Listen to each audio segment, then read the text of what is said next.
Last week marked a significant uptick in legislative activity, with several key bills addressing education reform and childcare advancing through the General Assembly. Hey, I'm Brian Francis, and welcome to your Monday Minute presented by the Chamber. It's May 13th, 2024. And one of the Chamber's legislative priorities is around the school performance grading model as it pertains to fairly assessing the public schools in our community.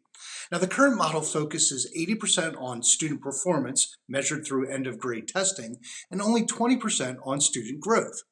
In February, NC State Superintendent Catherine Truitt proposed a new multi-measure model for school performance grading, which introduces 4 separate grades: academics, progress, readiness, and opportunity. Now we have House Bill 1057, and that has been introduced this session, and it refines the existing grading system by introducing a new formula for grading: 50% based on student performance, 30% based on student growth, and 20% on additional criteria to be developed through the Department of Public Instruction. Now, both plans would be an improvement over the current system, and we're encouraged by the attention that this issue is receiving. Next, we have House Bill 998 and the identical Senate Bill 858 that would establish the Blue Ribbon Task Force on Wastewater Infrastructure Development in North Carolina. It's aimed at enhancing the state's wastewater systems. This 18-member task force would assess the current state of wastewater infrastructure and develop strategies for implementing treatment projects and for planning for future state needs. Now, last week, my colleague Sarah was in Raleigh, and she was able to attend events and meet with legislators. She also sat in on the Senate Healthcare Committee meeting where they discussed a child care related bill. I've asked her to share some details about that bill. Thanks, Brian. Senate Bill 876, QRIS Modernization, directs North Carolina's Department of Health and Human Services to revise the Quality Rating Improvement System, or QRIS, for evaluating child care facilities in specific ways.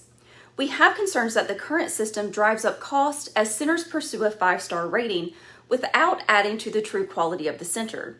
This bill would create flexibility for centers pursuing their 5-star rating and hopefully ensure that child care centers are investing in areas that make the greatest difference for child care outcomes. The committee briefly discussed the complications and difficulties for the child care industry, and one senator noted that additional funding for child care was also needed. The bill passed unanimously in the Senate Healthcare Committee. It now heads to the Senate Committee on Appropriations. And in the category of rumors you hear while in Raleigh, the consensus seems to be that the legislature won't adjourn until August at the earliest.